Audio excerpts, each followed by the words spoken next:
go, baby. Welcome in a bonus edition of the Ringer Sunday pregame. It's a Saturday. It's the divisional round, and the wise guys are ready to rock and roll with winners galore coming your way. Today's Ringer Sunday pregame show, it's brought to you by FanDuel, where we are live on the FanDuel Sports Network. Odds subject to change. John Jastremski here in our New York studios alongside the cousin Sal in Los Angeles, the spiffy Joe House in Washington, D.C. I feel like I'm stealing a page out of the Joe House wardrobe playbook, and it is an homage and a tribute to you, amigo. I love it. Raheem the Dream, the wise wager champion for 2025. He's in Las Vegas. Fellas, we got back-to-back, belly-to-belly, divisional round weekend in the NFL. I can't wait to watch these games. Can't wait to break them all down. Sally boy, you know, it's interesting. We get the one seeds in action on this Saturday. And normally when you think one seed, you think behemoth. You think top-notch quarterback. And I know Bronco fans aren't going to like to hear this. I know Seattle Seahawks fans aren't going to like to hear this. Kind of crazy thinking about one seeds and seeing Bo Nix in one corner and slinging Sam Darnold and his oblique issue in the other. I love it, though. I feel like the playing field is level. JJ, 5 minutes ago, you were screaming at a 19-year-old for missing a free throw. That's going to be our lives. That's right. In 3 weeks. We got football. We got injured quarterbacks. We have weather. I have like $8 or $9 back. Come on. Let's make some money today, JJ. That's the idea, and it's always nice, House, when you're walking around New York City and you meet a viewer, a listener, whatever we want to call it these days in this digital world.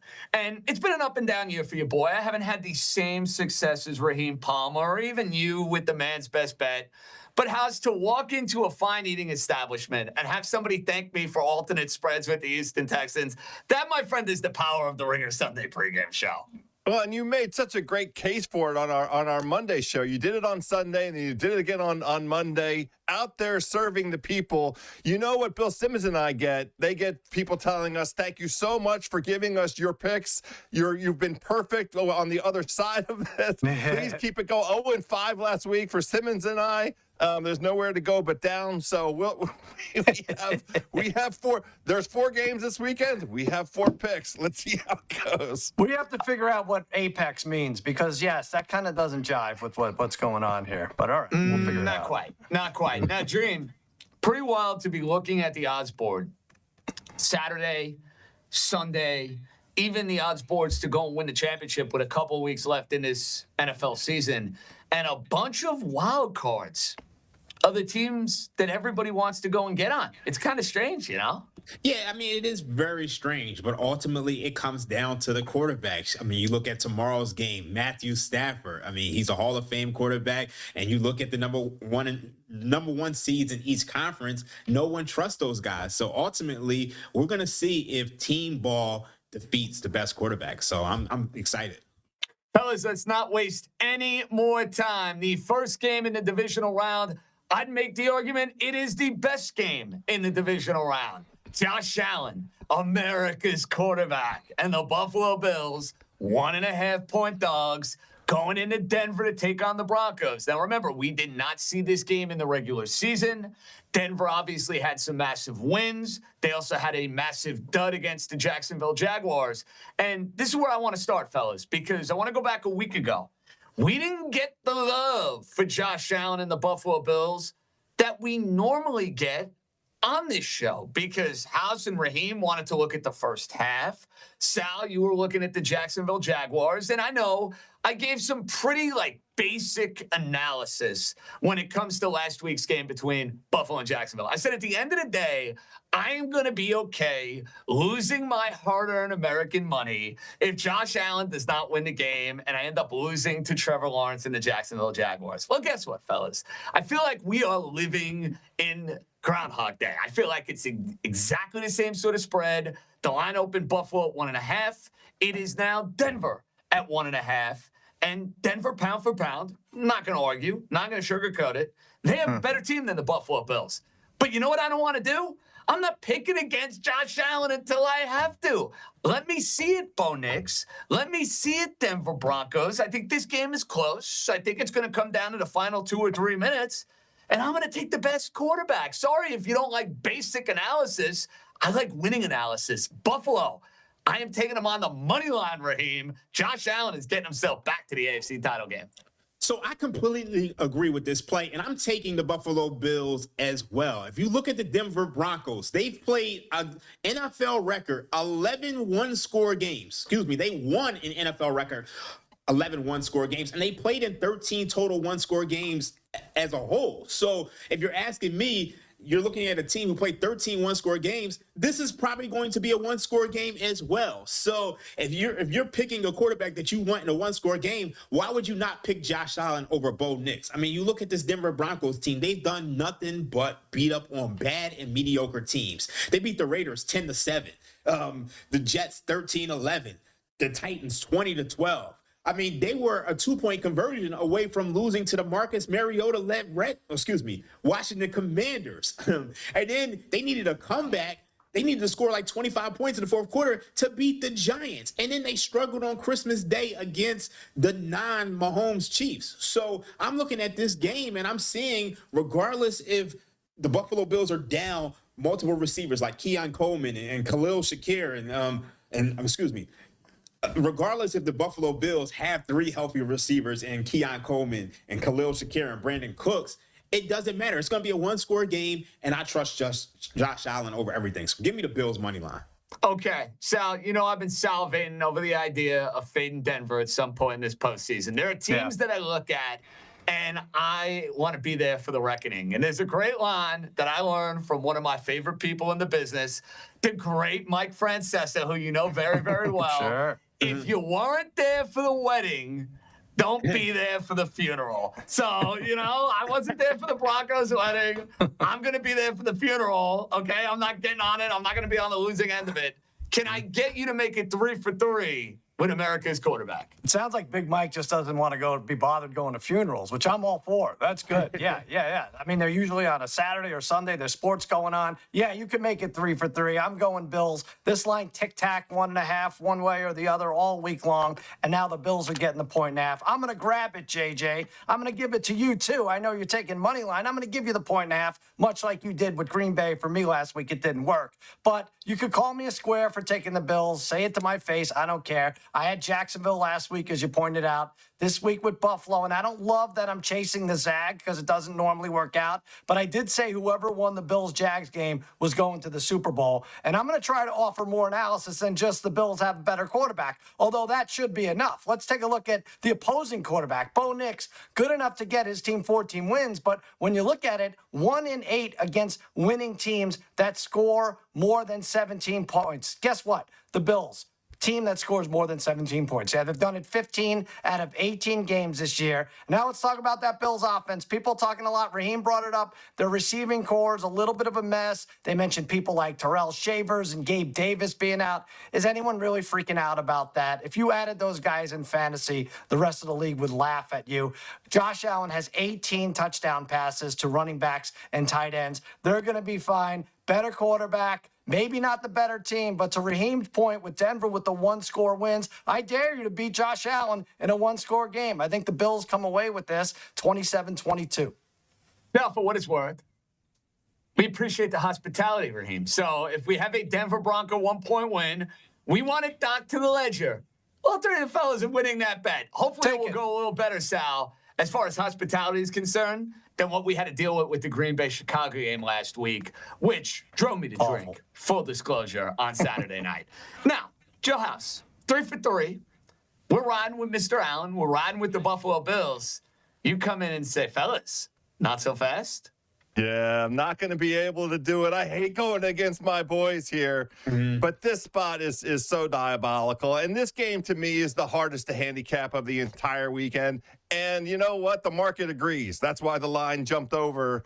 Buffalo was favored early in the week. Now Denver.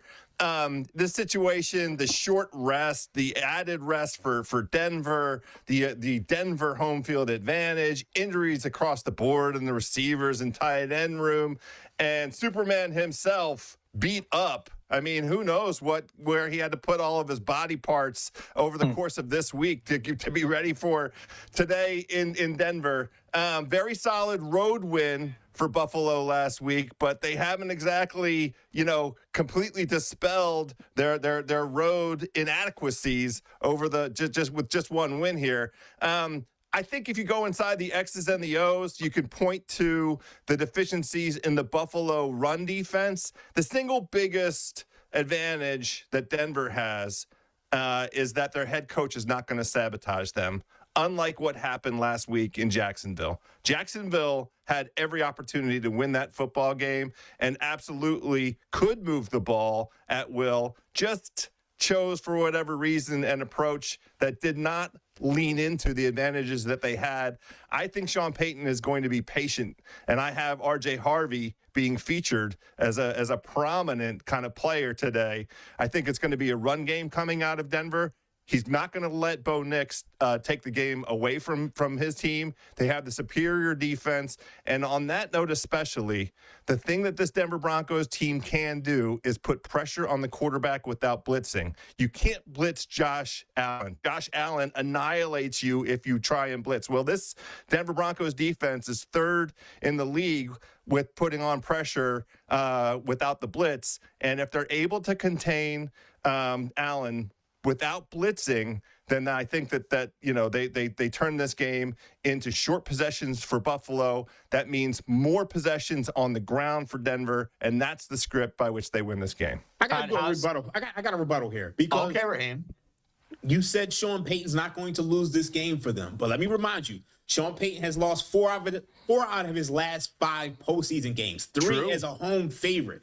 And then let me remind you, when it comes to the Denver Broncos defense, during the first 9 weeks of the season, they were top six against the run and the pass in DVOA and EPA per play. But over the last 9 weeks, they finished outside of the top 12. So you saw Green Bay carve this defense up. You saw the Jacksonville Jaguars carve this defense up. I know Josh Allen's missing a lot of his weapons, but this is a guy who can run the ball. He can extend plays. So you're going to have to defend his receivers, whether that's, Dalton Kincaid or Keon Coleman or Khalil Shakir, for longer than you would a Trevor Lawrence or, my guy Jordan Love. So I think ultimately it's Josh Allen's time. And I hate to say it, but when it comes to the Denver Broncos, it's only so long fake thugs can pretend. House, I need to ask you this in regards to the total. So you like the Broncos. Do you think the Broncos in victory is correlated with an under for this particular game? I do indeed. I think that's exactly the correct way to play it. Now, I didn't parlay those two, at least for the show. My own portfolio might have a little parlay that looks like that.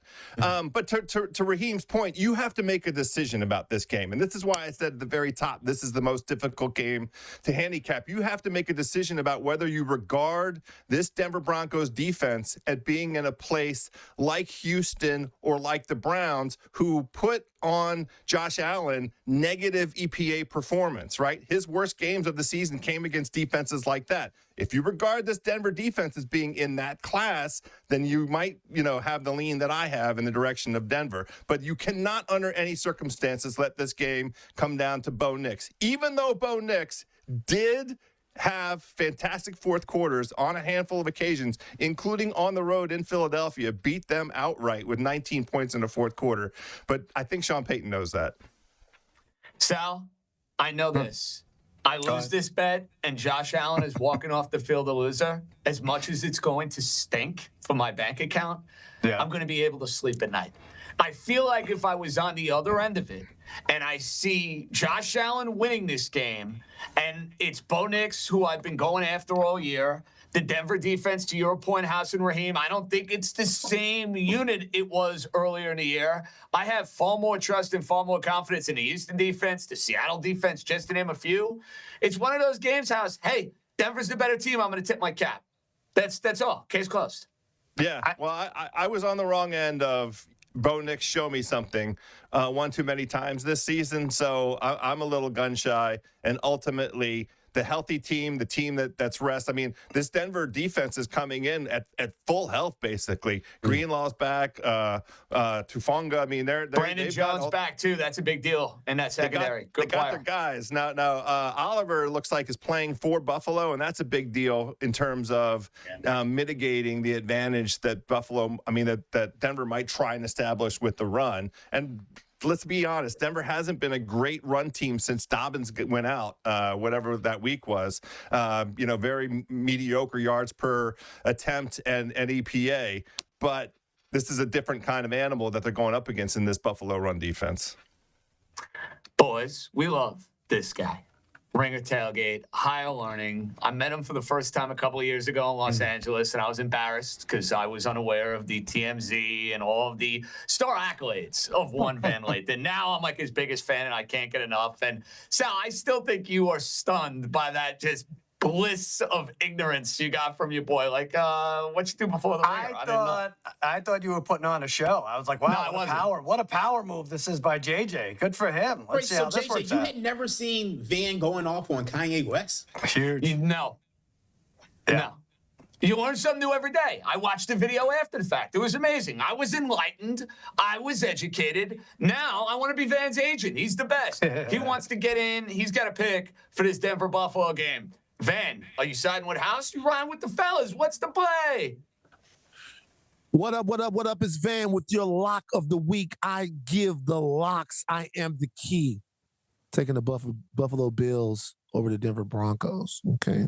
I'm telling you guys about locks. I'm telling you guys about things that you can bet are going to happen because no one knows the lines like Van knows the lines. The Broncos are a 1.5-point favorite. That tells me that Vegas is thinking that they are ripe for a fall. Josh Allen, it could be his year. It's going to start in Denver this Saturday. The Bills are going to win by 6. I love me an alternate spread. Sal, it worked out very well for me last week with the Houston Texans. I feel like I have to go back down the alternate spread well. Again, I'm not doing it in this game, but there might be a game maybe coming up tomorrow that we try to find that same theme. Well, don't do it just because Van's doing it. That guy's a nobody. You don't even recognize him. It's just, that's it. I had to do the Wikipedia search, And, listen, every now and again, Wikipedia and Google and Netflix and everything we have going on is absolutely a thing of beauty. All right, Van, I think you're right, Raheem. I think Raheem's right. There's a first alternate spread given from a guest picker. It's stunning. I mean, a lot of these guys, they come on, they don't even know how to bet. And now we got Van Lathan coming through, putting the ball through his legs and behind the back and just advanced stuff. It's crazy. Take that, Kanye. Take that, Kanye, indeed. No, let's go to player props, boys. We're fired up for these because there's one in particular where you might sense some more family unity. Sal, we're aligned in the player prop market. We're playing it differently, though. Make the case for Buffalo Bills tight end. No, not Dalton Kincaid. The other guy, Big Knox. You had this in the outline first, and then I put it on. I'm like, I'm kind of stealing it from JJ. I almost rather go the way you're going with it. I'm not going to blow it here. But Dawson Knox, longest reception, over 13.5 yards. No, not a wide receiver. Not a big deal. Like I said, Josh Allen finds his tight ends and running backs. 14-plus yards. You get an 11 and a 10-yard grab, and you're a winner, JJ. You'll talk about it in a second. But he's nailed this prop in 6 of his last 7 games. He's averaging 19-yard long over that stretch. He had a key grab for 24 yards last week in Jacksonville. Keep it going, Dawson, for me and for JJ. So I like the sound of that, Sal. And I think our props are obviously correlated here because I'm taking Dawson Knox over 20-plus receiving yards. Small big at minus 135. Here's what it boils down to. I don't love the wide receivers for the Buffalo Bills. I obviously have a great amount of respect for what Denver has in the secondary with their corners. And to me, Josh Allen in these playoff games likes to rely on his tight ends. We have seen that for years with Dawson Knox, who has a great camaraderie, great chemistry with the Buffalo quarterback. And he might be sleepy throughout the regular season, but he comes to life in these playoff games. He's going to have a big day. I like him to score 20-plus receiving yards the way we're going to play this baby dough at minus 135. Raheem, you're feeling this maybe being a little bit more low scoring, and you're going back to the well with a prop. that has been rather profitable. Yeah, we already hit 2 kicker props this postseason. We're going to go back to the well again. We're going to go with the Buffalo Bills, 2+ made field goals. Matt Prater, he returns to Denver. We know he played 7 seasons with the Denver Broncos, and I think he's going to get a little revenge here. He ended the regular season kicking 18 of 20 field goals, and the biggest thing here is that you're looking at a total of 45.5,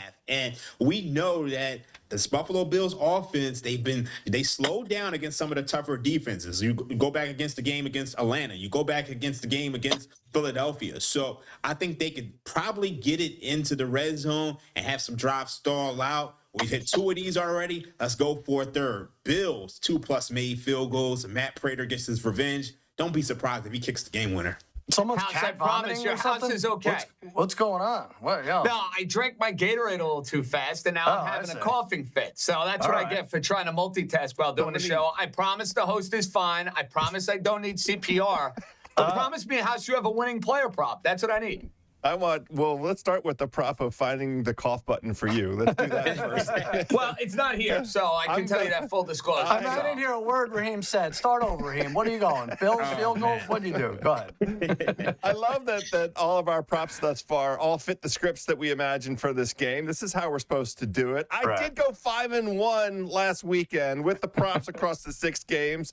We're not talking about size or totals, but 5-1 in props is okay. That's not bad. So I'm trying to keep that rolling along with my guy. I mentioned him, RJ Harvey. I think game script wise, if Denver indeed pulls this out, then they need to establish the run. They need to get him touches. You see the numbers for attempts for RJ Harvey on the ground at 13.5, 14.5. He needs to be north of that to get over 53.5 rushing yards. That's north of what he averages.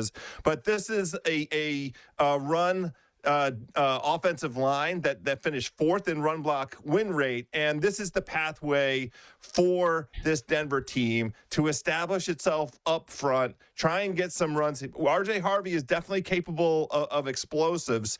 And look, the Buffalo run defense, they gave up 67 yards to Travis Etienne. The Jags were giving up. I mean, the Jags were averaging 6 yards per carry and just went away from the run for inexplicable reasons. Sean Payton won't do that. I like RJ Harvey over 53.5 yards. You know how it's not for nothing. The way you're drawing up this game, I feel like that's a 3-leg SGP on Broncos Bills. Like, if the game is going to go a certain way, and on Harvey, under Broncos, I just made an SGP for you. You're welcome. We'll get some odds on that. Good thing we have 90 minutes for the show. We can pull that up in the FanDuel calculator momentarily. Now, there are a bunch of specials / features that you can tie in based upon what you think is going to happen in these games according to script. So you have to find somebody involved with the Buffalo Bills because you like them to win today. Let's dig a little deeper. Khalil Shakir, Josh Allen's favorite target, without question. How is the way we should look to play Khalil Shakir for the next few weeks? Yeah, I feel like people want to take my gambling license away from me for playing a Bills receiver prop, but they do have a pretty good one in Khalil Shakir. 200-plus playoff receiving yards. Plus 210. I mean, why not? 12 catches for 82 yards against the Jags. Josh Allen sort of dependent on this dude. So 82, we need 200. Check my math here, Raheem. What do we need? 118 more today? And we shut the door on this prop. We could do it. He had 110 against the stellar Texans secondary. But if he doesn't do it today, I believe he has an extra game next week in the AFC Championship. So to do it, maybe even a third in the Super Bowl, it all counts. 118 more yards for Khalil Shakir. As long as the Bills are around in the postseason, pays plus 210. Well, let's hope, Sally Boy, you get it today. House, it's not a repeat of Josh Jacobs stuff. Simmons, if you're watching, it's not a repeat of Josh Jacobs. Just oh, man. No, I am not doing that. So Raheem made the case for me. I love the case that Dream made for me about finding the opportunity to fade this Broncos team. I'm just not going to be able to do it in this situation where they have the humongous rest advantage, they have the health advantage, they have an advantage on defense. But I think they are very ripe for the pick in these Denver Broncos, plus 250 right this second on the FanDuel Sportsbook for the Broncos to lose next week in the conference championship game. And I like both of the New England and the Houston sides. I can make very compelling cases for why I think both those teams have significant advantages. I'm not worried about either one of those teams coming into Denver. I'm sorry, Denver faithful. I think next week is the week the Broncos get knocked off, plus 250 on the FanDuel Sportsbook.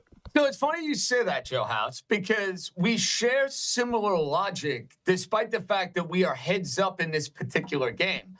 I think a lot of people are going to look at Josh Allen and the Bills and say, oh, if they win this game, they're a lock. They're going to make the Super Bowl. We sure about that? If they match up against the Houston Texans, Josh Allen never beats the Houston Texans. In fact, he lost to the Houston Texans earlier this year and got absolutely destroyed by that Texan defense. And then we look at New England. New England has already beaten Buffalo once. They had a 21-0 lead in the second game. Let's take a shot here on Buffalo to go and lose the AFC title game a little under 3-1. We're going to have to change that little graphic there. That's okay. Graphics, I still love you. You guys are the best. I'm the worst. But we have the Bills losing in the AFC title game, Sal, not in the Super Bowl. So I just want that on record. AFC title game, which, by the way, no one is going to pick because if Buffalo wins this week, take it to the bank. Everybody and their mother will be on the Bills no matter who plays in the other game. Now, Dream, I love the way you have attacked this because you can look at Buffalo to go and win the Super Bowl. But let's be honest, you and I both know. If Buffalo goes to the Super Bowl and they win the Super Bowl, there's only one guy we're betting for MVP, right? Yeah, we're going with Josh Allen, plus 750 to win Super Bowl MVP. I really like this one just because if you go to next week, they're probably going to be, let's just say, if they play the Houston Texans, they're going to be plus 1.5. If they play the Patriots, they're probably going to be plus 1.5. Sorry, Si, I know you do guess the lines, but I just guessed a couple lines myself. So, but yeah, like. So, I can cough against Sal if you need me to. I mean, it is America. You are allowed to pick games. This is Simmons America. If you want to live somewhere else, go for it.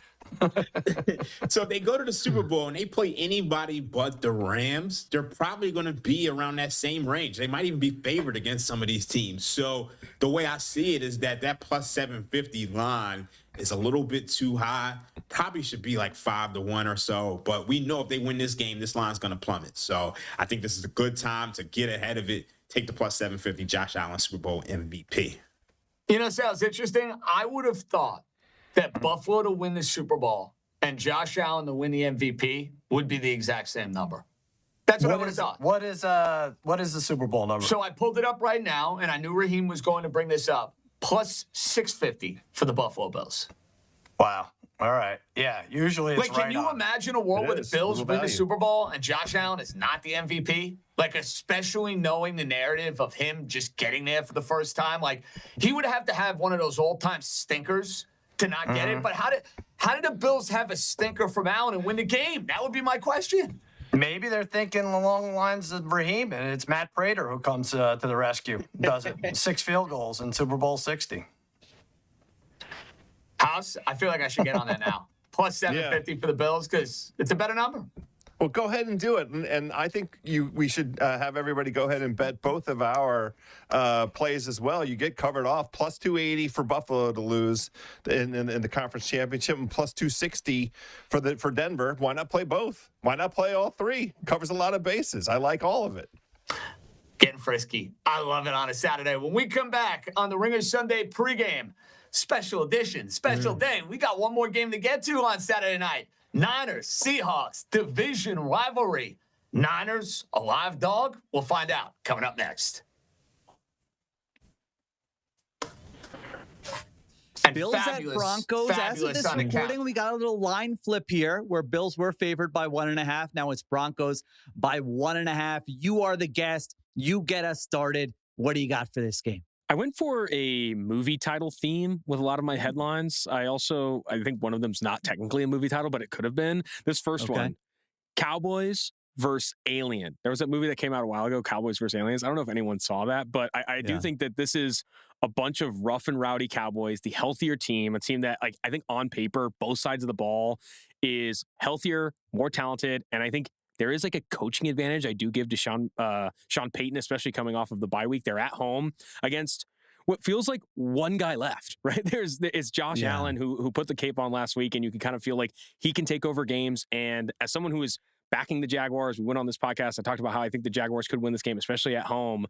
I really felt like I was on the wrong side as soon as it was one possession and he had the ball. And I'm like, okay, this isn't going to go well. Like, they get the ball back with 4 minutes left against Jacksonville. And I'm like, damn, they're going to lose this. I think Jacksonville's going to lose this one because Josh Allen, at the end of the day, even though a ton of receivers are hurt, the offense has struggled to run the ball all day, he is the guy that can eventually just like figure it out and find it. And for me, this Broncos team should win. And I actually agree with the line flip going to the Broncos because they're the healthier team, like I said. And I think they're just better positioned across the board to beat up on a very beat up Bills team. The Alien could prove me wrong again, but I am backing the Broncos in this spot. I love that. It's much more creative than mine. Yours are going to be much more creative than mine. Mine's boring, but you know what? We are on the same page. I just have battered Allen finds a way, keeps Buffalo's Super Bowl hopes alive. And I had the exact same analysis as you. I looked at it and I'm breaking down the splits. I'm looking at it that the Broncos play all this man coverage. And guess what the Bills struggle with? Man coverage. And the Bills want to run the ball. We know that. That's their kind of identity this year. It's not a Josh Allen put the cape on every week. It's if we can run the ball with James Cook, that's what we want to do. And guess what defense is great against the run? It's the Broncos. And I'm going matchup by matchup, well rested. Bills lost 2 wide receivers in that game last week, Austin. Terrell Shavers and Gabe Davis are both out for this game. They've just been cycling in different guys week in and week out. And I looked at all that stuff on paper, and then I did what you did. And I said, you know what? I picked the Bills to win the Super Bowl before the season. I picked them to win the Super Bowl before the playoffs. They still have Josh Allen, who in that game last week, it was just a reminder that in these playoffs, there's Josh Allen and there's everyone else, as far as I'm concerned, just in terms of who can actually take a game over. So I like the Bills here as well, but man, I don't feel good about it. If you're a Broncos fan and you should feel good about this matchup. If you have the team that you think you have, that Sean Payton has said that you have,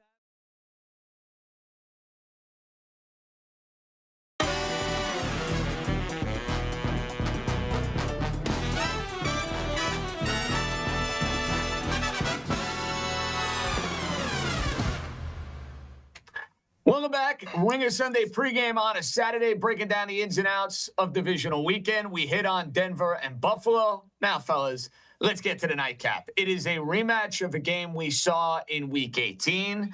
It's two teams that know each other very, very well, San Francisco and Seattle, and a drastically different line than the one we saw 2 weeks ago in Week 18, where Seattle was a small favorite. Now Seattle at home in the Pacific Northwest. They are a sizable 7-point favorite. The total for this game is at 44.5. Let's start here before we give out picks. Raheem, is there any concern now with all of the news that has kind of developed over the last 24 to 48 hours involving Sam Darnold and the oblique? There has to be a concern, but the problem is, how do you measure it? I mean, like, he hasn't thrown a ball in 2 days. Does that mean he's going to come into this game 50%, 60%, 70%, 80%, 100%? We don't know until we see him out there. So you have to make a lot of guesses, and you got to make a hypothesis of what you think he is. And I don't know. I'm not going to attempt to solve that. I'm going to, look in another direction and try to figure out how I can make a wager on things that I do know. Well, we will let you do that in a matter of moments. Sal, we will see if we're aligned once again. We were in Denver and Buffalo. I'm going to give you the T-box for this game. Niners, I had them last week. I felt like nobody on planet Earth did, and it was more an anti-Eagle offense play. Clearly, the Niners were incredibly spunky, well-coached, the whole deal. They're going up in weight class, though. This Seattle team on defense is the real deal. There are questions about Sam Darnold, though. Aside from the oblique, questions, playoffs, is he going to rise to the occasion? Is he going to meet the moment? How are you looking to play Niners and Seahawks? Yeah, so much for the bye week, huh? I mean, should the Seahawks have deferred their bye week, given it to the Panthers maybe? 13 days off, the oblique injury out of nowhere, and the left tackle has a knee injury. I think we clear something up right now. The Seahawks are not super worried about this injury. I really don't. Maybe they should be, but if they were, the books would have found out first if this was serious, and this would have moved off 7. It's that simple. You're not going to see Sam Darnold warming up before the game like, oh, no, I have to sit this out. He might get hit during the game. It could be a different story. But for this to stay 7, not move to 3.5 or 4, let Raheem figure that out. I think it stays at 7 for a reason, but I'm taking the 7. All that said, I think there's going to be one smoke and mirrors team remaining after this week, and it could very well be the 49ers. They're finding a way to get it done. We can pick on Philly all that we want, and they were disgraceful for sure. But a lot of this is about Robert Saleh and Kyle Shanahan getting it done. Since 2022, Niners 7-2 straight up and 6-3 against the spread versus the Seahawks. Shanahan, despite the Week 18 loss, seems to win this game when it counts. And guys like DeMarcus Robinson and Kyle Juszczyk making plays, Keon White on defense stepping it up. Not to mention, they have the best player on the field, and that has to count for something. CMC scored in 8 straight playoff games. He's doing more damage as a pass catcher than anything else. Brock Purdy 4-0 at Lumen Field. I think a touchdown is way too rich here, and it has little to do with Darnold's health there. It's going to be last team with the ball wins, I feel. 23-19, I'm grabbing the points. Things could be looking pretty oblique for the Seahawks. See what I did? 8 p.m. tonight. Well played, Sally Boy. And we Thank are you. once again simpatico when it comes to this matchup. I'm once again riding with the San Francisco 49ers. I don't feel as confident as I did a week ago because I feel like America has hopped on that bandwagon, grabbing the 7 points. But here's what I know about these two teams. They know everything there is to know about one another because of the fact they match up twice in the regular season. And I know George Kittle's not going to play. And I know that the Niners defense is ravaged with injuries. But this is a team that can find answers offensively. And here to me is the big difference in this game compared to the one that we saw in week number 18. Trent Williams is back playing for the San Francisco 49ers. Therefore, the San Francisco 49er offense is going to be much better and is going to be that much more efficient with the big fella holding it down. And you nailed it. There are guys that will be able to step up for the Niners offensively, whether it's Tonjes, the backup tight end, whether it's my guy Kyle Juszczyk, who always gets involved in the proceedings, Juwan Jennings, we're going to get to him momentarily. I just think it's too many points to pass up with the quarterback that I trust more, a coach that has been to the postseason just like year after year after year. And I know he hasn't won the big one, but he's clearly one of the 3 best coaches the league has to offer. Give me those 7 points. I'm taking the Niners as well. House, you're looking at this game a little differently.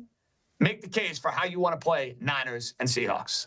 Yeah, I want to be conservative with this one, but I also want to recognize this San Francisco situation. And I'll start off with just, some basic trend observations. There have only been 10 divisional rematches in this round since 2000, and favorites of 6 or more are 1-4 against the spread, and only 2-3 straight up. The other thing about these kinds of situations, the total, it tends to be an under. It's only gone over in a third of the games. So guess what I'm doing? I'm playing an alt spread.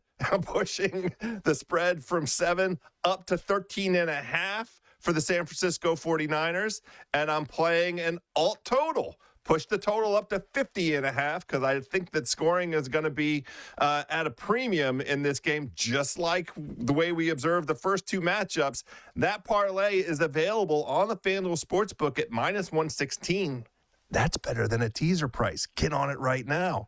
Here's the X's and O's to go along with the observation you guys have made. And I'll give a shout out to our boy, Cleve TA, for this one. He went inside the box and did a little bit of analysis of how San Francisco moved the ball against this Seattle defense in the first 2 matchups. And his observation was they had 17 drives, this San Francisco team did. On 9 of them, they were inside the Seattle 40-yard line. Not the red zone, but in a zone where you would expect some possibility of scoring. Now, look, San Francisco only scored 20 points total in 2 games, despite being across the Seattle 40-yard line 9 times. Now, the reason for that, they had a missed field goal, they had a blocked field goal, they had turnovers from Purdy. If they clean that stuff up, then I like the San Francisco team. And we saw the way that Kyle Shanahan schemed up a beautiful, innovative offensive game plan. He beat Fangio last week. I think he's ready to put it to Mike McDonald this week, but I'm playing it conservative. 13.5 points for San Francisco, under 50.5, minus 116. House, I'm telling it. I love every minute of it. Sign me up right now. If there's one leg you're more confident in, total, side, what is it? Definitely total. 1,000% the total. I agree. That game is going way under 51.5. Now, Raheem, speaking of unders, you love, good sir, rooting against human achievement. You're going to be doing that, but you're going to get even more specific for us. So what's it going to be? I'm going to go first quarter under 8.5. We know that this total has come down from 46.5 to 44.5, but I never want to be the guy who gets caught chasing steam. You never want to be late to a party. So I think the first quarter under makes the most sense. You're talking 8.5. And if you look at the 2 games between the Seahawks and the 49ers, they both scored 7 points in the first quarter. And the biggest thing about this is that you're hearing a lot of talk about Sam Darnold's oblique injury. Well, I think in those games, they kind of wanted to protect Sam Darnold. Like, neither one of these teams wants to, put their quarterback out there and have them, play recklessly in the first quarter. So I think this is going to be a slow start. Both of these teams run the ball a ton. And if you look at the Seahawks, they've been able to slow down this 49ers team. I mean, they haven't scored more than 20 points in both of the games. So I think this is going to be a slow starting game. Let's go first quarter under 8.5. I like the sound of that. Raheem, betting against human achievement, a tradition unlike any other. No, that's coming up in early to mid-April. Right, Joe House? Oh, a tradition unlike any other. We can't. And we'll have to get House an ice cream jacket to go with his beautiful blue jacket. When we come back, Danny Kelly will have a play that we can react to. Danny Kelly, Mr. Seahawk himself, Ringer Fantasy Football Show. Yet, rumor has it, Danny Kelly is not giving us a play for the team that he is rooting for on Saturday. He's giving us something on Brock Purdy. DK, make the case. What's up, Ringer Gambling Crew? Danny Kelly here. I've got a good prop for you guys for the Seahawks 49ers tilt that's happening on Saturday. So, I'm going to go with the Brock Purdy over rushing yards of 17.5. And as I like to say, Brock Purdy, he's a sneaky little shit. And that's complimentary. I mean that because he is so good at escaping pressure, making something out of nothing, keeping the play alive. He has gone over 17.5 rushing yards in 4 of his last 5 games, including the last time he played against Seattle. And he had 9 rushes last week in the Wildcard round, including 3 design runs. I think the Seahawks pass rush is going to try and get after him, and he's going to be able to escape and run around a little bit. So I'm going again. The over right now, as I read this, is 17.5 rushing yards, and I'm going to take the over on that. So, Sal, I want you to share the comment that you just shared with us as Danny was making that pick. Can you let the audience know? I'll pull the curtain back a little. We can't hear the pick. We see it before, but I could just see it in his eyes. The fact that he's not going pro Seattle with his prop, he has one shot, one bite of the apple here on the big pregame show. He takes Purdy over rushing yards. Nah, you could tell he knows that team's doomed. Oh, fight words right there. Fight words. I love it. Joe House, no George Kittle in this game. You think there's opportunity in the other tight end for the San Francisco 49ers? Well, we know there's opportunity from the other tight end because he's played quite a bit of football this season, and that's not a knock. I'm not taking shots at my guy Kittle, but he's missed some football games. So Jake Tonjes has been able to play, and he's going to get the lion's share at tight end. He has 40 yards or more receiving in each of the last 4 games that Kittle missed, including 58 and 60 yards in the 2 games started by Brock Purdy. Well, it's Brock Purdy and Jake Tonjes together. The line is 34.5 receiving yards. Let's take the over on Jake Tonjes receiving yards. The Seattle has allowed the 5th most receptions to tight ends this season, 7 or more catches by tight ends in over half of the Seattle games, 8 or more in a third. San Francisco had 13 tight end receptions in 2 games against Seattle this season. So Ton just gets his catches and gets over 34.5 yards. Okay, Sal, a week ago, a certain running back for the San Francisco 49ers scored a second-half touchdown. I love the creativity. I love that you were able to do this on the FanDuel Sportsbook app. You're looking at the best player in this game, Christian McCaffrey, to go and score a second-half touchdown. Christian McCaffrey, second-half touchdown, plus 210. Why not? Breaking news, JJ. Christian McCaffrey, still great. Christian McCaffrey, still relatively unguardable in space. Christian McCaffrey, still clutch in 4 of his last 5 road games. He scored a second-half touchdown. Now, he didn't play last year, obviously, but he had 2 second-half touchdowns in the 2024 playoffs. He almost has to score for the Niners to have a shot. So at plus 210 for a second-half touchdown, you could just about sit back and hope he doesn't sprain his ankle. And whether they're playing from behind in the third quarter or just involved in a competitive game, it's going to be a very winnable prop, I think. CMC at the window here, guys. We're cashing this one. I like the sound of that. Now, Raheem, you're going to take a player prop on a running back that I haven't gone near all season. I feel like anytime I've gotten on board with the Seattle Seahawks, I've been drinking some Chardonnay. You are not drinking some Chardonnay. You're looking at Kenneth Walker. What's the game script? What's the prop for, as I like to call him, the other Seahawk running back? Yeah, I'm going with Kenneth Walker. He's not the Texas Ranger, but I mean, he's going to ball out today. We know he's going to get a ton of attempts. I'm going to go over 12.5 rushing attempts. If you go back to the Week 18 game against the 49ers, Kenneth Walker had 16 carries for 97 yards. And with Sam Darnold nursing that oblique injury and the fact that they really don't, you can tell that they really don't truly trust Sam Darnold. So I expect Kenneth Walker and Charbonnet to get a ton of carries. Kenneth Walker, he got 16 in the last game. I think he's going to go over the 12.5. So I really like this one. Sal, unfortunately, I can't give out Mike Gesicki for this player prop. I'm just throwing that out there. But Do it. You'll get your money back. It's fine. Yeah. I think he's on vacation right now, enjoying the offseason. But you know I'm a sucker for a fellow JJ. Anytime I have the opportunity to side with my brethren, you know I'm going to side with my brethren. Juwan Jennings, who's as tough as nails, who's one of the most underrated players in football. What a great blocker. He threw for a touchdown last week.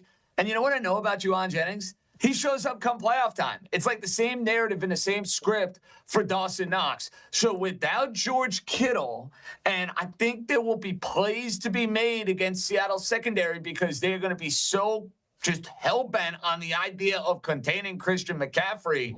I feel really good about Juwan Jennings being a guy that Brock Purdy counts on. I'm going to take him over 40-plus receiving yards. I also like his touchdown prop, which is a little over 2-1. So from one JJ to another, boys, let's go Juwan Jennings, 40-plus receiving yards. Let's do it. I like now, we have specials.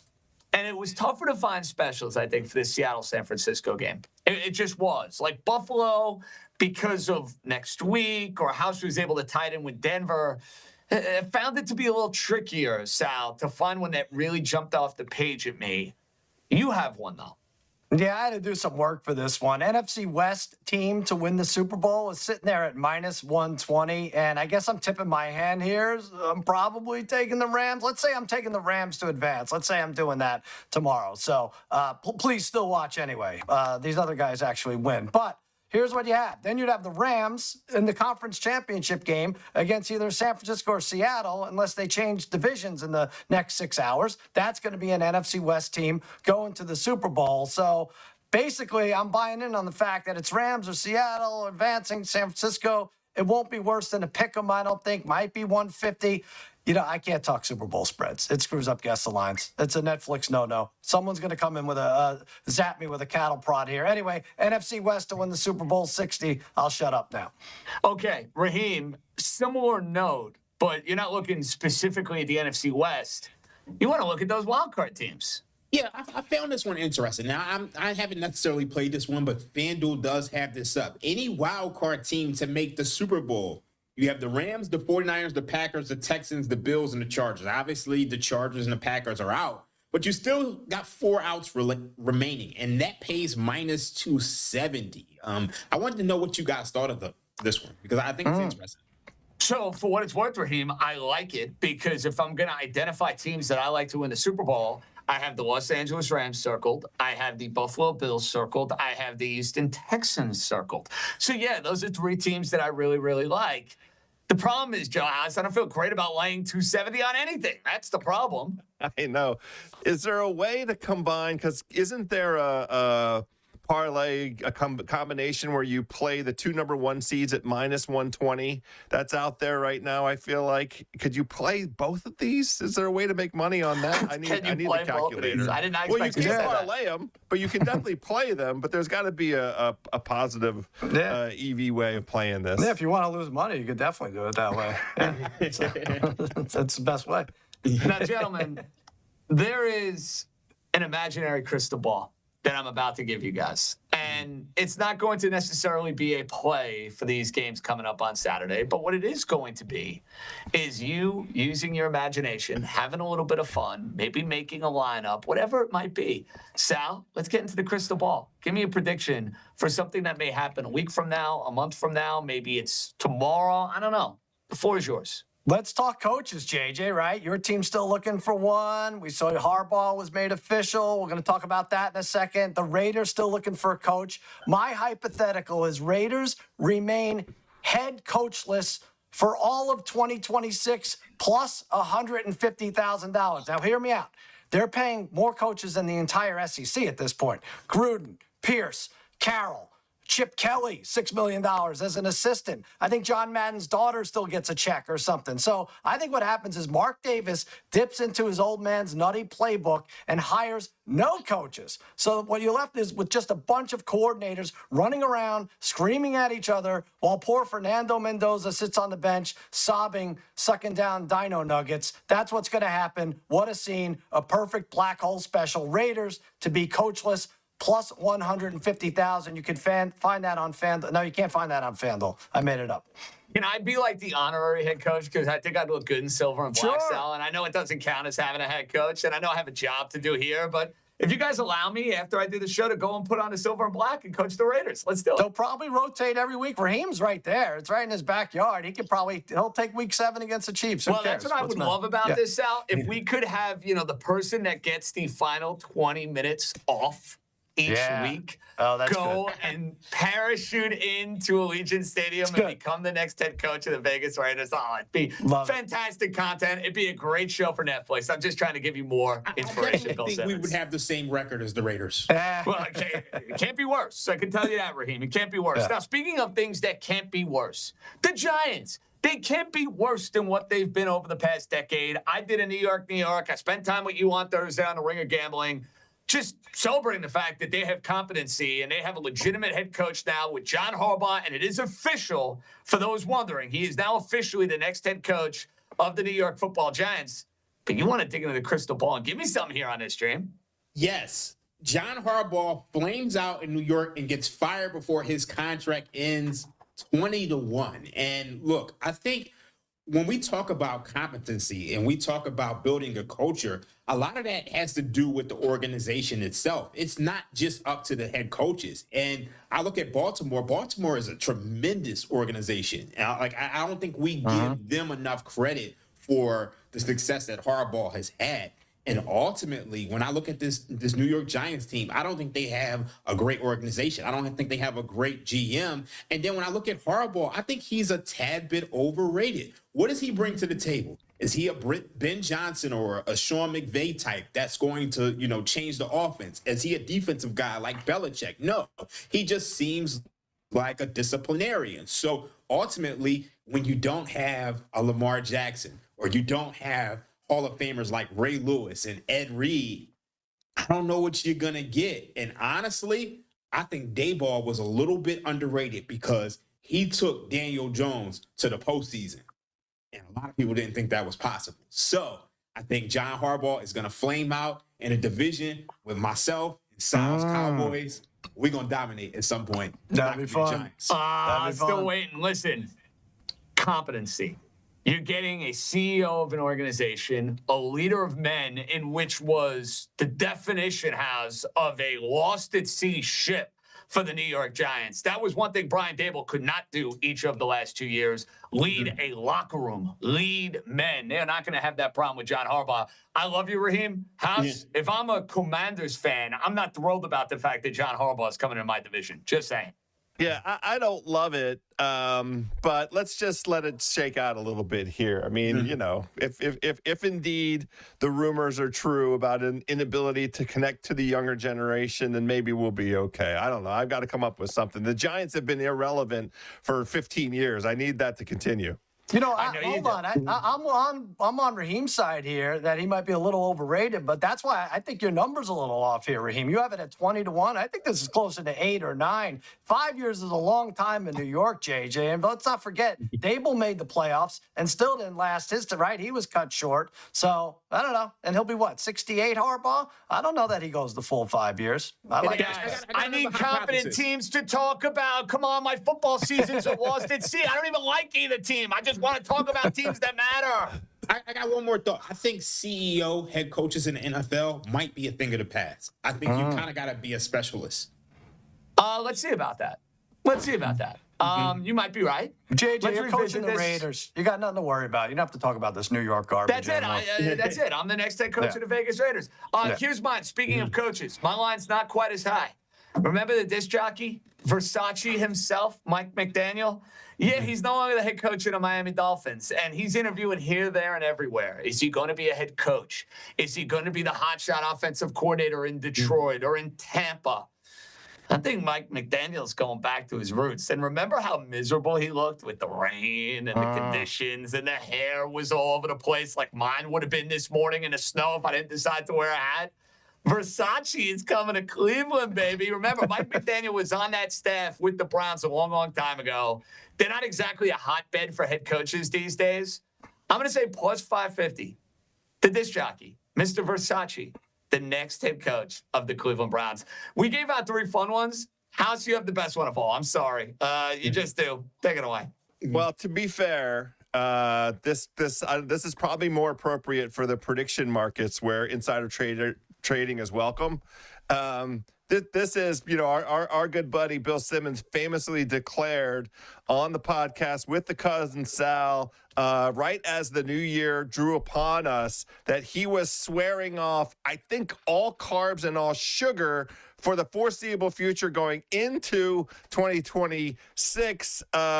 Obviously, cousin Sal was disgusted. I too shared that disgust, but I know for a fact that I will be in the company of one Bill Simmons as soon as February the 5th, 6th, 7th, that sort of neck of the woods. Okay, that's bad influence, House. I like it. Just before the Super Bowl.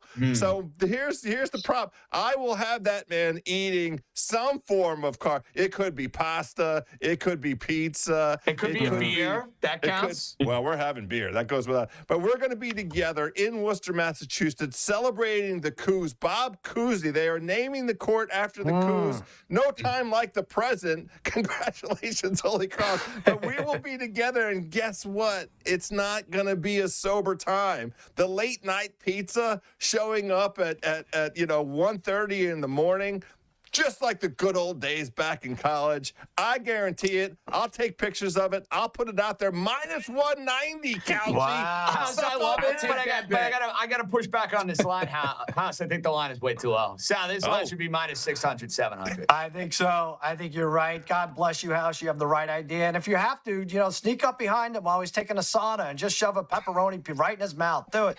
Do it. Do it. Do it for all of us. You know what? I ate my fair share of carbs 24 hours ago, and I will try to do so again, Joe House, and just burn them off on a 5-mile run. We got to eat carbs. It's eating season, baby. That's right. It's eating season. Speaking of eating. It's carbs rule everything around me over here. So I'm not stopping. Hey, that a boy, Raheem. Now, it's really tough to put this meal together. The odds is stacked against us. It's like you're asking us to turn into David Chang or Bobby Flay. But you know what? If you can dream it, you can do it. Day 1, divisional round, family meal. Hit the music.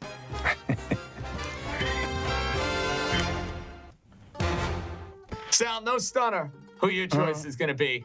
Who's your choice going to be? Yeah, you know what, House? I'm against the no carbs thing, but maybe for the purposes of the family meal, since we're like, what are we, like 0 for 50, for God's sakes, more? Maybe we go no carbs. No, I'm going mac and cheese, Christian McCaffrey, CMC. I'm just going to keep it simple. I apologize for stealing the favorite here. There's not many options, but I can't say enough about him in the playoffs. 2 touchdowns last week, 10 over his last 8 playoff games. He's the focal point of this offense, and yet defenses don't seem to have an answer for him, especially the ball when he's catching the ball. CMC touchdown, easy as mac and cheesy. That's my contribution to the meal. Hopefully no one's lactose intolerant.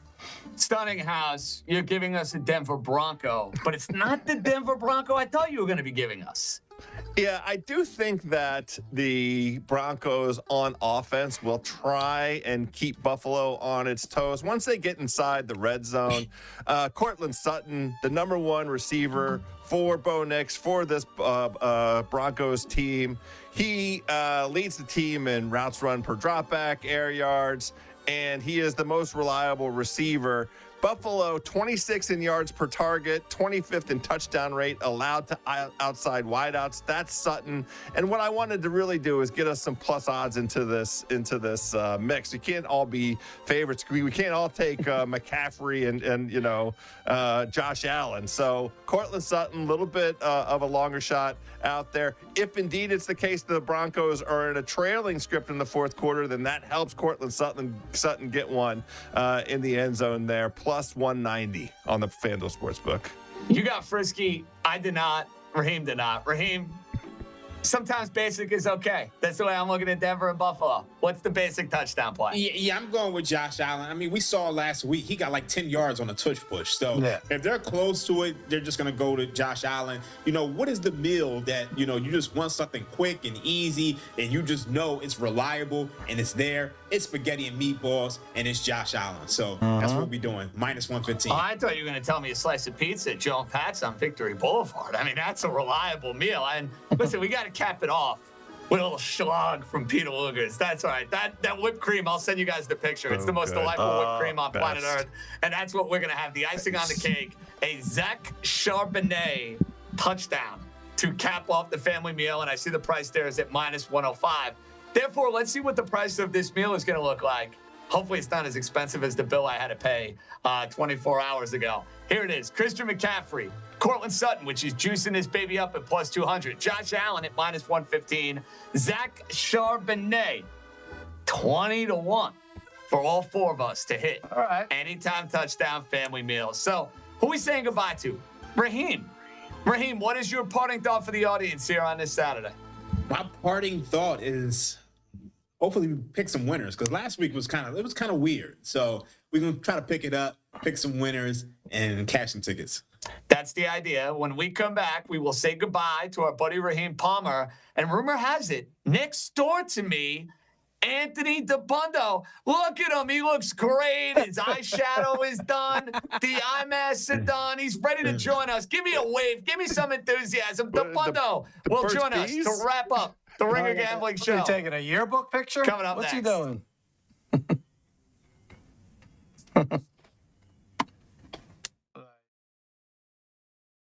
Next game, we got 49ers at Seahawks, a rematch of the game we watched a couple weeks ago. Seahawks are 7-point favorites here at home. 49ers pulled off the upset last week in Philadelphia. Can they do it again, Austin? What do you got?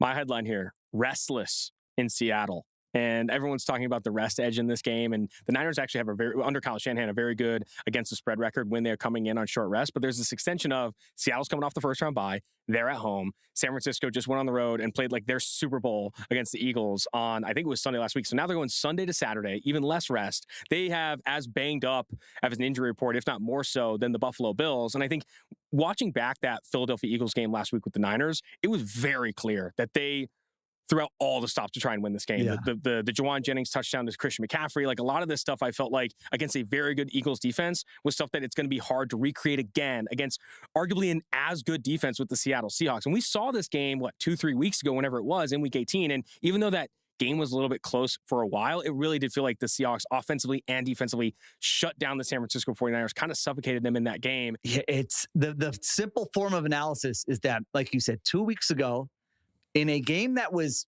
a huge game. I mean, just the 1 seed on the line, where if you want to pull out all the stops, that's the game against the Seahawks. The 49ers couldn't do anything. I mean, that was a 5th percentile game offensively for an offense that had been playing really, really well. And now they don't have George Kittle in this game, and the Seahawks are better rested in this game. So it's just, I'm like, can Shanahan do it again? Because I'm with you. You watched that game, and that was the kitchen sink game for the 49ers. And I don't know that you can have back-to-back kitchen sink games. I don't know that it's ever happened in the NFL where you're able to do that twice in a row against Fangio and then against Mike McDonald, 2 of the better defenses in the NFL. So I just think they're going to have a really hard time here. We've gone this far about talking about this game, and we haven't even mentioned Sam Darnold. Is this just a game where Sam Darnold's not going to have to do a lot, and we're not really going to learn a lot about him, and the Seahawks can still win by like 2 touchdowns? For Seattle, if you had to like write out what's the biggest weakness of the Seattle team, I think the easy answer, and probably everyone's answer, is like, oh, well, Sam Darnold. You never know in these big spots. Does he throw picks? Does he go into bozo mode? When you watch back that Niners Seattle game from a few weeks ago, week 18, they were able to run the ball so successfully with Kenneth Walker and Zach Charbonnet that they never really asked Sam Darnold to kind of put the game on his back. And I think this is gonna be another case of that, where like Mike McDonald doesn't want Sam Darnold to have to go win the game. He doesn't. I don't think any coach coaching Sam Darnold really wants to put him in that position. They want to run the ball successfully, which they should be able to do against a very banged-up Niners defense, and they want to put Sam Darnold throwing the ball to JSN when he's wide open or running off play action. I think this is where, like, if you are a Niners fan, you're praying for a Sam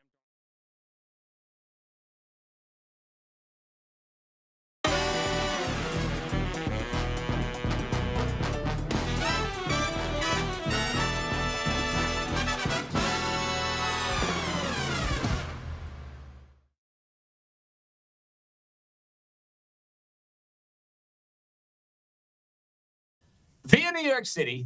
I literally can bang on the wall and he probably can hear me. Anthony Dabbundo. Dabbundo, welcome to New York. It's been waiting for you. What's up, buddy? It's good to be here, JJ. I will say, I saw you went to Peter Luger's yesterday. I think you still owe me a steak dinner. So I do, and you can. Here's the problem: you need to be able to stay here for an evening to be able to enjoy that steak dinner. Stefan was with me yesterday. The great Anthony Siasim was with me yesterday. We need a Peter Luger hit out of my guy Anthony Dabbundo. That'd be great.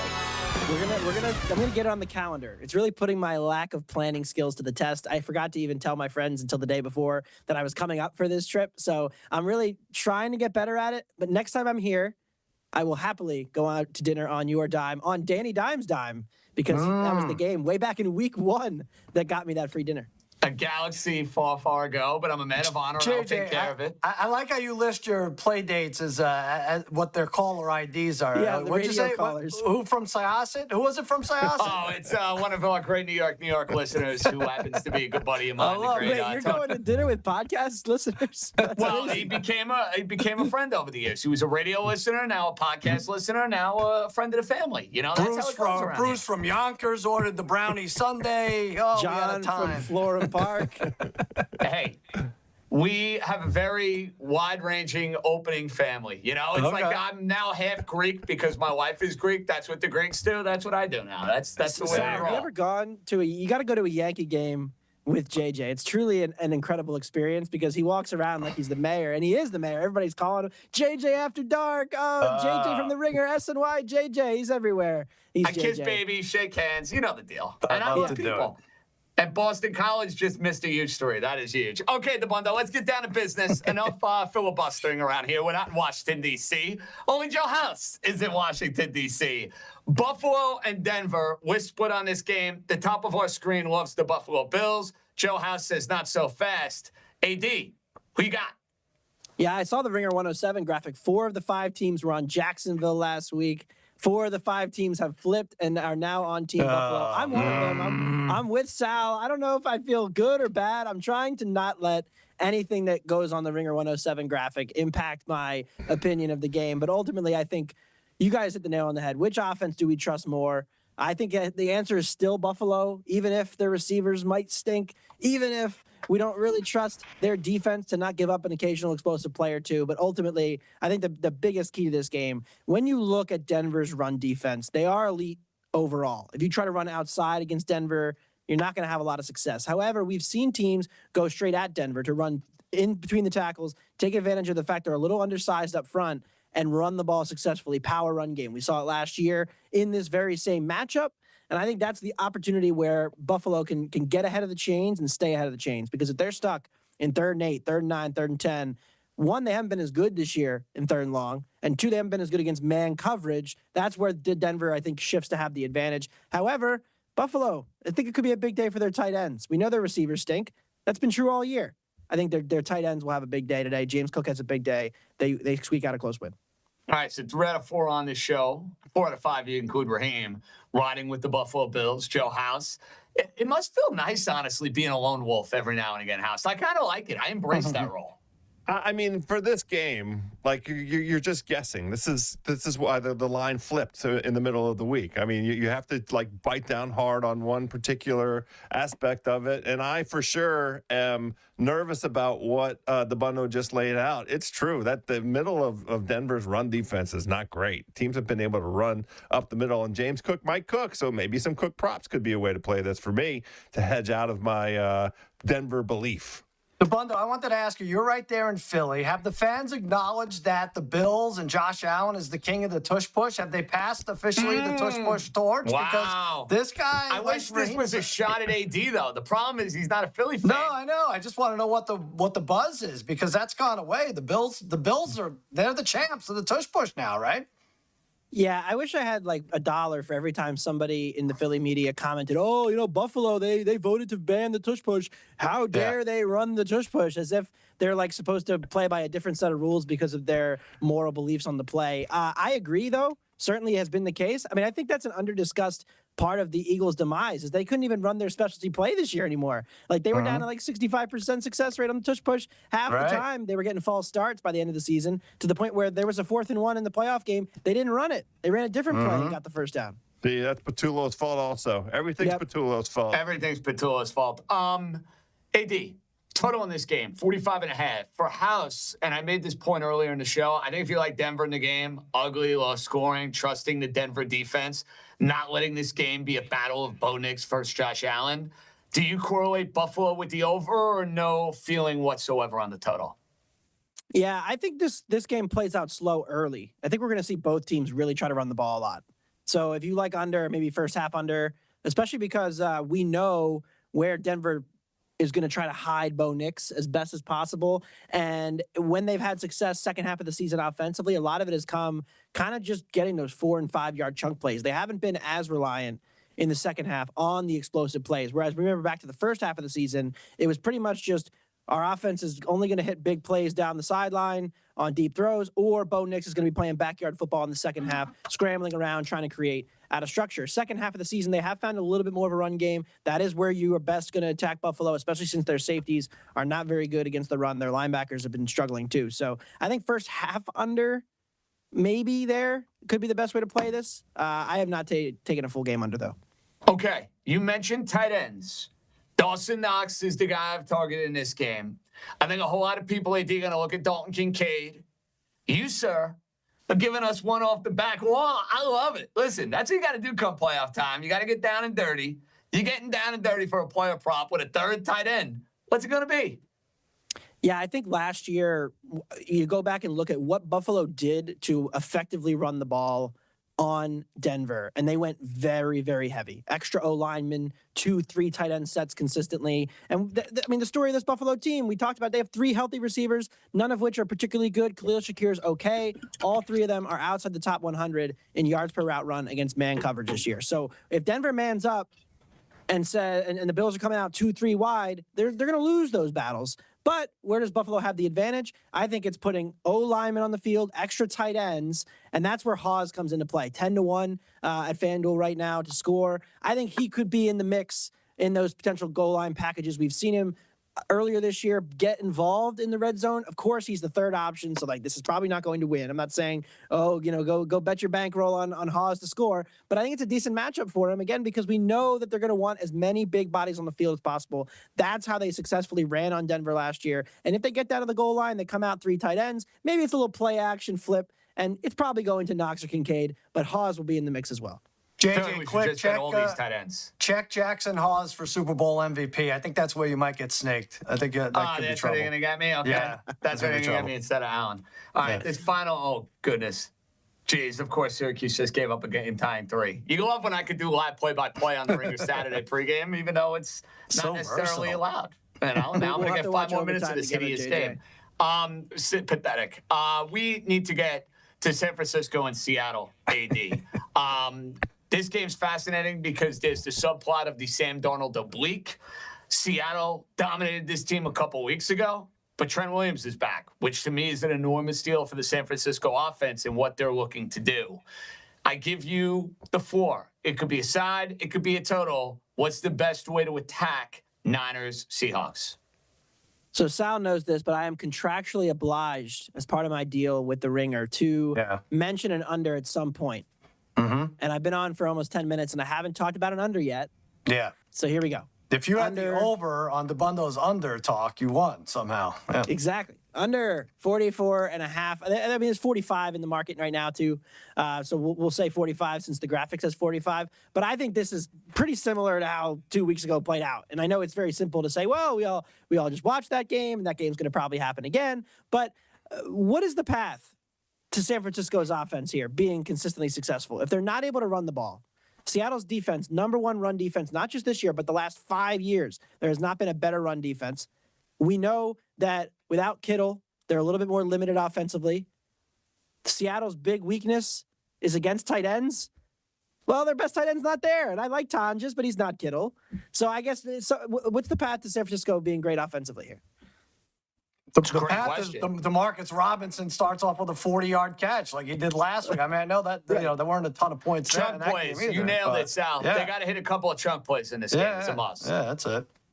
So I just don't feel great about it. I feel very like they're going to have to try to hang around and shorten this game as best as possible. Maybe. And honestly, their best pass to offense might be Sam Darnold, straining an oblique as he tries to throw across his body and it gets picked off and returned for good field position. That might be the best path for them. I don't know. Ultimately, though, again, San Francisco, last time these two teams played, 8 carries, 23 yards for McCaffrey. He was completely ineffective, even though they weren't really playing from behind that much. I mean, they were down in the game, but it wasn't like they were down 10, 14, 20 points. Most of that game, they were only down a score until late in the second half. So I think ultimately the advantage lies with Seattle's defense's ability to win this game.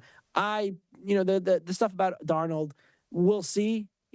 I still think they're going to try to hide him as best as possible. Heavy dose of Charbonnet and Walker, regardless of whether he's 100%, 80%, 30%. We're not going to see Darnold put in positions to be at risk of potentially making mistakes because McDonald has seen that happen. We've seen what happens when they're relying on him. So maybe if you like the Niners, you should play first half too, because it does feel like they're going to have to play from the front to have a chance of staying close here.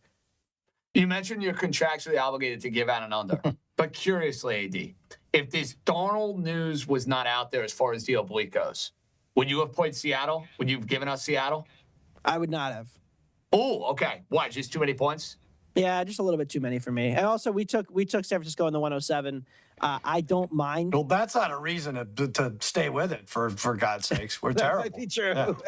Yeah. But yeah, I mean, the main concern that I have with the Niners is just the difference in pressure on the two quarterbacks. We know that Purdy has had some issues with pressure the last few weeks, even last week in the game that they won when they were able to get pressure on him. Yeah, no doubt. Picks.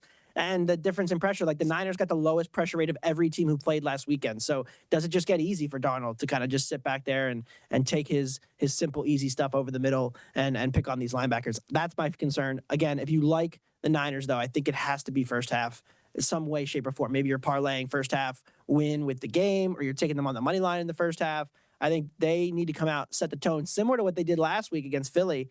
I know they lost the first half, but they came out early, got that early touchdown, and said, all right, we now don't have to play from behind if they have to get play from behind against this defense, I think it could get ugly. Okay, no George Kittle. You mentioned the tight end. I look at Kyle Juszczyk, and I saw this on the page, and it put a big fat smile on my face because I've already bet it. I think he's going to be involved in the passing game. How are we looking to attack the fullback, who's famously known for being like an 8 or 9-time Pro Bowler, but his wife makes those cool jackets, so maybe I can get one. How about you hit my over? What's the play for Juszczyk? Yeah, we'll go Juszczyk over on his receiving yards. 13.5, 14.5 is out there. I will say, huge day. We got the Bills and the Broncos, and we have the juice is loose tonight in Kyle Juszczyk. I'm going with his over. I think he's the key linchpin for this offense, really, because his usage rate goes up. See, House didn't think the joke landed. Juszczyk's usage rate goes up when Kittle is not on the field, as does Tonjes. And I think the only way for them to consistently score, it's not going to be Demarcus Robinson outside. I don't think it's going to be Pearsall, who I'm not sure is 100%. I think it's going to be Juszczyk and Tonjes, the two main guys. Seattle, yes, they have given up a lot of receptions to running backs this year, which, McCaffrey's, of course, going to be a key part of this. But if McCaffrey is consistently getting the ball, he's also getting a lot of the attention. Like, the Seahawks know this, and the Seahawks give up a lot of receptions to running backs. They don't give up a lot of yards and a lot of efficiency to running backs. So I think Juszczyk and Tonjes are the two key players for San Francisco. I bet both of their overs, even though I like the under in the game. Simmons said Kyle Juszczyk. He said Kyle Juszczyk in the white Bronco would be the most compelling moment in American history. Oh, I disagree. Absolutely. Yeah, juice is loose. I don't get it. Juice is loose. Clearly. I like the Tonjes one too. I thought about that. I'm actually surprised he didn't come up in the family meal house, for what it's worth. I thought somebody might throw him in. I just wanted the low-hanging fruit, which was the receiving yards. 34.5. That guy can get to 40. He got 40 nearly every. Again, I'm not trying to take a shot at Kittle, but he played a lot, Tonjes, this season, and they work him into the offense. We like the sound of that. Now, AD, there are these futures, the cross-board parlays. There are specials. There's like everything you can bet now. There's one that you gave out a week ago. You're going right back to the well here. I think it's a great play. Give us the future that still, at this particular point in time, has value. It could be dead by about 7:30 tonight, but I still stick by my original prediction. Rams over Bills in the Super Bowl, trusting the two best quarterbacks in each conference to get there. And then ultimately, if they do get into that matchup, I see a lot of problems in a potential Bills-Rams Super Bowl because of just how efficient the Rams' run game has been. For all the credit that Matt Stafford gets, and he might win MVP, this is the most efficient run offense of the McVay era. That's pretty remarkable. When you look back at all the good run offenses they've had, you have to go back to 2018, the Todd Gurley Rams. That was the second most efficient offense of the McVay era. And they're also one of the most efficient run offenses of the last 5 years. So I think if they get into that kind of matchup where they're able to run the ball, I think they'll be able to run it on Chicago tomorrow. We'll talk about that. And then potentially run it on Buffalo consistently in that Super Bowl, they can keep Josh Allen on that sideline and make it really difficult for him to keep up and keep pace. So I think Rams-Bills is the Super Bowl pick for me. They're still 16-1. It was 30-1 last week. Wow. Bills win a coin flip game, cuts in half. Still like it. Still adding to it now. Not for nothing, Sal. Considering those two teams, yeah, I still think that's great value at 16-1. And to AD's point, the House's point, it could be dead by 7:45 Eastern tonight if Denver goes and wins this game. But the Rams and Stafford, Buffalo, and Josh Allen, I'm with it. A lot of people had that at the beginning of the year. 16-1, I think, is still a really good price. I think you're right. I think Dabundo's right. And I think the gambling gods are laughing at us for complaining. Like, oh, there's no Mahomes, there's no Burrow, there's no Lamar. It's like, all right, well, then go with the great one that's left, Josh Allen. And by the way, Stafford is in the MVP running and has won a Super Bowl. So, and that's 16-1 staring you in the face. Not bad at all. I may have to think about that. Even though I don't have Buffalo going to the Super Bowl, I'm going to have to think long and hard about that because I do have the Los Angeles Rams getting there. Now, I don't know if I want to show this graphic because I think for all four of us, Wildcard Weekend as a team, I actually went 500 with my own picks, but that does me absolutely no good. It's a team. You win as a team. You lose as a team. Begrudgingly, we have to show the Ringer 107 picks. You can skip it. Skip it. We'll watch it. Shaking his head. He's disgusted. Let's see what we got here. Everybody on Buffalo except for House and Simmons. Yeah. The Houston-New England game is where I see some dissent. My camera is blocking my pick. Who are you guys on for Houston and New England? Houston. Houston. And I broke a rule, Sal, that I said I wasn't going to do at any point, but we were torn on Seattle, San Francisco. Yeah. House, you'd be proud of us. We actually did a parlay for one of the games. Oh, look at you. I'm absolutely not proud of you under any circumstances. That is the reason Simmons and I are 15 games below 500. It's because you guys kept doing those parlays. I know. Look at the parlay record. I forbade him this week. The reason that it's New England -3, he tried to concoct so many totals, alt thing. I said, no. Let's Just keep it play your simple, team. stupid. Yes. Play your team. That's it. JJ, not that we were lighting the world on fire before, but we went 0-5 the second we decided to take a parlay, right? Dabbundo, we went 20 weeks without doing one. We went 1-4 last so week, so tempting. for us, we're like, you know what, we can't, nowhere to go but up. You know what I mean? Yeah. It was so tempting because there were 5 picks and there were 6 games, and you're like, well, we could just do like 2 for the last one and mess around with that. You know, we didn't have to pick every game, which we probably still would have been wrong on anyway. But that was an adventure last week. Well, and Sal was dying to get off the phone. He hates to see my caller ID coming. He's like, see, you guys 30 discuss minutes this of my over the life phone. gone. We just do it on the show. I feel like we literally, unless we're meeting, it literally just happens on the show what we're doing. So maybe that's we a do bad job our of show filibustering by us. So you're able to do the show in less than 3.5 hours? Because that's what Dabbundo and I spend on the phone. Yeah, shockingly. Yeah.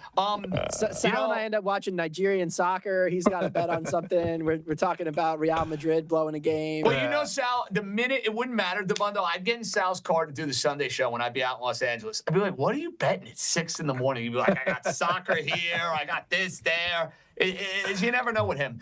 They made me go with the Bears, and I'm disgusted by it because the thought process was everybody's going to pick the Rams, except for the fact that everybody picked the Bears. Right. That's right. I mean, unbelievable. They're one of the most Unbelievable. public picks. I mean, as a group, we have been, I think, generally anti-Bears. I would say certainly House, Simmons, we've been against the Bears a bunch, Sal. Yeah, I think they're 4 of the 5 ridiculous. teams had the Bears last week. So now, or the Packers. So now everybody jumps on the Bears. I'm not falling for that one. Although there will be a disastrous Rams special teams play that will somehow flip that game and cost us a cover. For sure. You aren't there for the wedding. Don't be there for the funeral. I love that line. I need to start using it more. It's fantastic. Before we say goodbye, House, what is the talking point that we are going to have going into our Sunday show? What do you think the lead is going to be? Whether or not Anthony Dabbundo goes to this party tonight and tell these people to put the goddamn games on. Put the games on TV. This is if you're socializing with friends, it's a football night. It's the best football weekend in America. You said it, not me, House. I was going right there. I love it. Sal, what are we talking about Sunday morning? Sunday morning, we're going to talk about how we get off this Rams pick because everyone in the world loves them except everyone that convinced you to Not take the them. Ringer 107. No, I know. AD, what's the storyline? I already Googled the cocktail bar that we're going to house tonight. I did not see any TVs, so it looks like it might be a streaming. phone night. Oh, you better go find a different bar. I would give a different recommendation. I don't know what to tell you. Poor AD. Can't catch a break when he comes to New York City. There's so many great bars. You can't go to one with a TV. Killing me. For AD, Joe Don't hate the House, players, Cousin JJ, Sal, hate the game. John Jastremski signing off. Enjoy the football. We'll be back in less than 24 hours. Let's cash all sorts of tickets, except for House's Moneyline bet. Let's go.